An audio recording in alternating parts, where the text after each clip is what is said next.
Hey, it's Jorge from TeamJVS, giving you a quick review on The Legend of Vox Machina, Episode 9, The Tide of Bone. So this episode obviously starts off, and let me just tell you right now, this is not spoiler-free, spoiler-induced, just like my previous 8 reviews, spoiler-filled. That's my only warning. Catch it or leave it, do what you want, stay on and watch, let me know what you think. But Episode 9 starts, and you kind of get a little bit of a background into Silas and Delilah. You kind of see how at one point Silas was dying, and Delilah was able to save her. I think she made a pact with, I believe it was called the Whispering One, I think it was. But she ends up carving this like crazy thing into her arm, giving him life, which I think by giving him life, she also made him into a vampire, because in that scene she's kind of like just excited that he's alive, giving him a hug, crying, but she looks at the mirror and obviously he's not there, which is pretty wild. But from there, obviously, it clicks back over to present time, and you see this massive battle of the undead. And while this is happening, you see these giants, kind of coming by, and Percy, of course, he's starting to build this like mega gun, and as soon as he builds it, he's like taking aim at one of these giants, and he just blasts the living crap out of them, which was hilarious, and you kind of see this battle. Obviously, this giant battle is still happening with the undead and all that.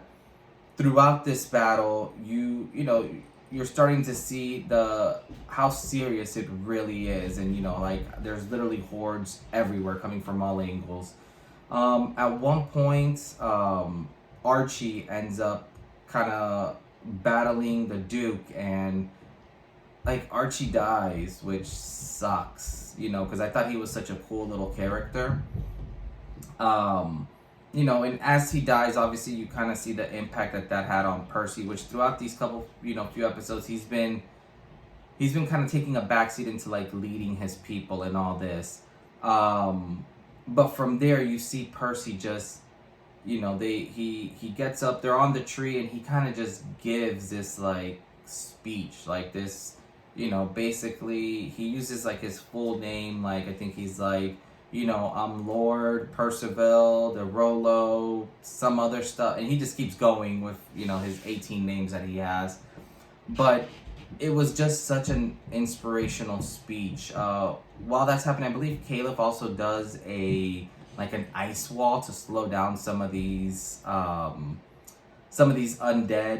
but they start breaking the wall, and then you have I guess, and this is what I love about this show, because you have all these serious, crazy battles going on, and they take it for a quick snippet of just aw moment, and Vax is with Caliph, and they're just kind of hanging out there, and he basically just tells her that he's in love with her, which is just insane. And even she it's hitting her, and she was like, wait, what? Out of all the times, now's when you want to tell me this, which I thought was super cool. So that's going to be a neat thing to seeing how that goes. But as they keep battling this undead, and they keep going, over and over again, out of the blue, Pike shows up and just kills all these people, which is phenomenal. Just kind of seeing Pike and just seeing how, just the impact that has. Immediately the whole team is elevated, and Grog grabs her, gives her a hug. Everyone's a little confused, and obviously she's just kind of saying that that's her. It's almost like her perception is there, but obviously she's able to do stuff. So they keep going kind of back and forth, just killing all of these things. I thought it was super cool how Percy, instead of killing off the Duke, because he did end up killing Archie, which sucks, he ends up just blasting his leg and letting the townspeople just basically do as they wish with him, which is awesome, because obviously they're going to destroy him beyond belief. And then you also have this really nice moment where Percy apologizes to Cassandra about not coming back for her, which I think is a very unique situation for Percy. But yeah, but that's kind of where the episode ends, which is super cool because you kind of have Pike back in the team. You add this new element of Cassandra in there, and the team miraculously is all still alive, which is awesome. And then you basically are just left with, you know, at the end you have Silas and Delilah just talking about how, you know, like their plans they have to speed up their plans to go into effect.